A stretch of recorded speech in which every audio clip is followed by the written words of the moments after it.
Hi friends, today video என்னென்னா மாங்காய் ஊறுகாய் எப்படி செய்யுதுன்னு பார்க்கலாம் வாங்க. ஃபஸ்ட்டு என்ன பண்ணணும், மாங்காவை சின்ன சின்ன பீஸாக கட் பண்ணி 2 நாள் உப்பு போட்டு 2 நாள் வெயிலில் காய வச்சு எடுத்துக்கோங்க. அப்படி 2 நாள் முடியலன்னா 1 டேஸ் இருந்தாலே போதும்.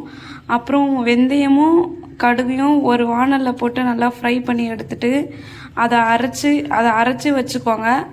அப்புறம் அந்த உப்பும் அந்த மாங்காவும் சோக்காகி ஒரு இதில் வந்திருக்கும். அதில் அந்த வெந்தயத்தையும் அந்த கடுகையும் அரைச்சி போட்டுக்கணும்.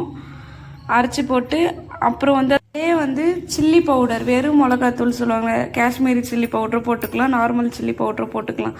அதை மிக்ஸ் பண்ணி வச்சுருக்கிறத வச்சுட்டு அப்புறம் ஒரு வானல் எடுத்துக்கோங்க. அதில் நல்லெண்ணெய் ஊற்றி அது கொஞ்சம் காஞ்ச உடனே கடுகு போட்டு அதை தாளித்து அந்த மிக்ஸ் பண்ணி வச்சுருக்க அந்த ஊறுகாயில் மிக்ஸ் பண்ணி மிளகாத்தூள் போட்டு மிக்ஸ் பண்ணி வச்சுருக்கிறதுல அதை போட்டு ஒரு ரொம்ப இது பண்ணாமல் கொஞ்சம் ஓரளவுக்கு மிக்ஸ் பண்ணி ஒரு 1/2 hour வச்சிங்கனாலே ஊறுகாய் ரெடி ஆகிடும். நீங்கள் அப்புறமா எடுத்து சர்வ் பண்ணலாம். இந்த மாதிரி ட்ரை பண்ணி பாருங்கள், சூப்பராக இருக்கும். மறக்காமல் இந்த மாதிரி வீடியோஸ்லாம் வேணும்னா கமெண்ட் பண்ணுங்கள், ஷேர் பண்ணுங்கள், சப்ஸ்கிரைப் பண்ணிக்கோங்க. நெக்ஸ்ட்டு என்ன ரெசிபி வீடியோ போடலான்னு கமெண்ட் பண்ணுங்கள். இந்த மாதிரி வீடியோலாம் மிஸ் பண்ணக்கூடாதுன்னு நினச்சிங்கன்னா நம்ம சேனலை சப்ஸ்கிரைப் பண்ணி வச்சுக்கோங்க.